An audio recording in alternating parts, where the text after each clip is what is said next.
It's cool, it's groovy, it's number one, the Led Zeppelin.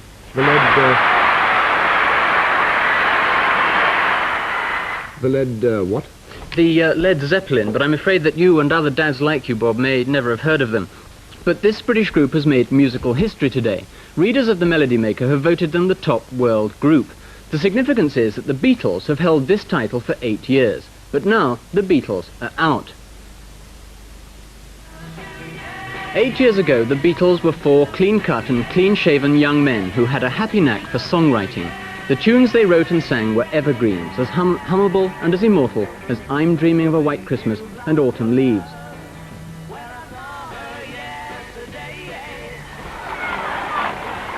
But a new generation was growing up, a generation to whom Bing Crosby and the Ink Spots meant nothing, a generation that demanded a new kind of music, music like the music of the Led Zeppelin. I think that the last year has seen a bit of a revolution in popular music and the death of the personality cult. Led Zeppelin have taken over where the Beatles left off because people are now interested in young musicians rather than in, say, what Paul McCartney had for breakfast. People have turned inwards and they're looking to the young musicians scene.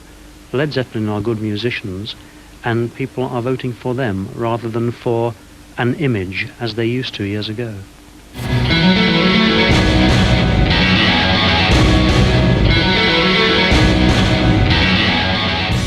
The Beatles ran for 8 years, and when one thinks of a song of theirs, Yesterday, which had all sorts of variations played upon it, do you think as musicians you'll be able to last as long as 8 years? Do you think you'll be inventive enough? You know, the old thing about being able to whistle a tune, being able to hum the tune as you go away, I don't think I could hum any of your stuff. No, but I think it's changing. That's the main thing, you see. I think that's why the awards have changed, because the kids are changing for a start. And so is the music changing. And I think, well, there's already a single out of Whole Lot of Love, an orchestra playing it, which is quite interesting, really. The flute plays what the lead vocal would do. So you're saying that your fans don't necessarily want to whistle the tunes, to hum the tune, but they're much more sophisticated than, you know, my generation. I think so. Not in that sense. I think these days that let's say the public, you know, it's not just say the kids, because we've had sort of all sorts of people at concerts, you know. I think that they're coming to listen to what you're playing and not just to look at you and see what you are. I mean, I remember when let's go back a few years, when I first went to see the Beatles, because we've mentioned them a few times, it was to look at them, you know. It wasn't, you didn't really bother what you were listening to. Yes. And today, it's not what you are, it's what you're playing. And well, this is interesting. We've heard that the personality cult is dead, but I'm still going to put one of those kind of questions. I mean, I wouldn't know whether you're a millionaire or not, but you must be quite rich now. What's it like having money? Well, John's laughing because I think I must spend a good £5 a week, and I think goat and chicken food. This is keeping your goats, right? Yes, Yeah. In Kidderminster. Yeah. But having paid for the goat bill, you've got a little bit left over, have you? Oh, a few shillings and groats and so.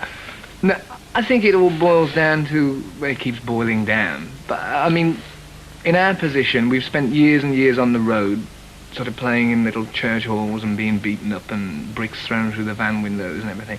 And to have money at last is just another figure in my mind of mass acceptance, which is what we all work for. I mean, everybody, however much they like to deny the fact, really wants in the end to be accepted by the majority of people for being either a talent or a commodity, you know. I think that we've reached that stage now, and it's left to us to keep on coming up with something good. So as we'll be at the Melody Maker Poll Winners Awards, blah blah. Yeah, for a few years to come. Yeah. Robert Plant, John Bonham, thank you very much, and good luck with your 40,000 audience in Madison Square Garden in New York. Yeah. Thank you. Thank you.